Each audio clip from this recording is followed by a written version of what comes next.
Jason Lockenford to report on this story. Jason, your initial reaction to hearing the news about LT being released by the Chargers? I'm not surprised at all that A.J. Smith made this move. Certainly the end was coming in San Diego. So the day came where I got a call from Dean Spanos.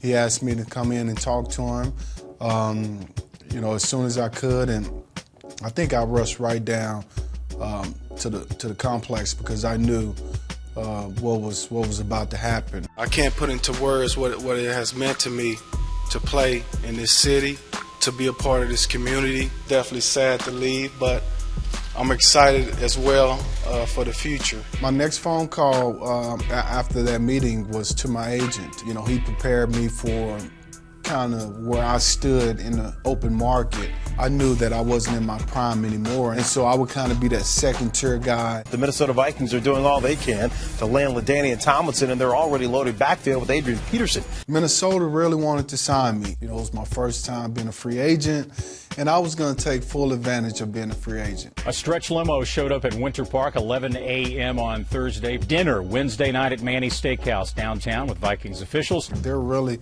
putting on the whole act and being really nice and asking about your family. And they do everything possible not to let you leave the building because they are trying to sign you. I mean, everything.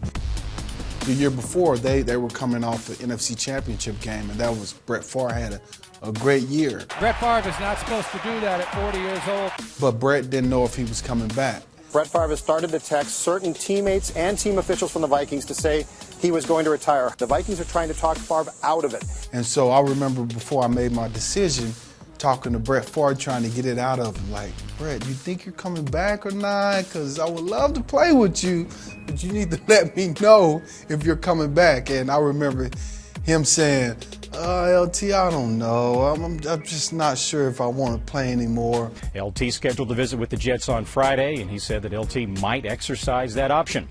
It came down to Minnesota and the Jets. So my wife was pregnant at the time. And what the Jets did, they had this baby basket, like with onesies and Jets footballs and all kind of stuff for a baby. And so when my wife seen that, it was over. We were going to New York. All right, breaking news in the National Football League. LaDainian Tomlinson is now a New York Jet. LT agrees to terms with the Jets on a 2-year contract. At the end of the day, it is fun, but it's a lot of traveling, and you're actually, after free agency, you're exhausted. You just want to sign with a team and start to play football again.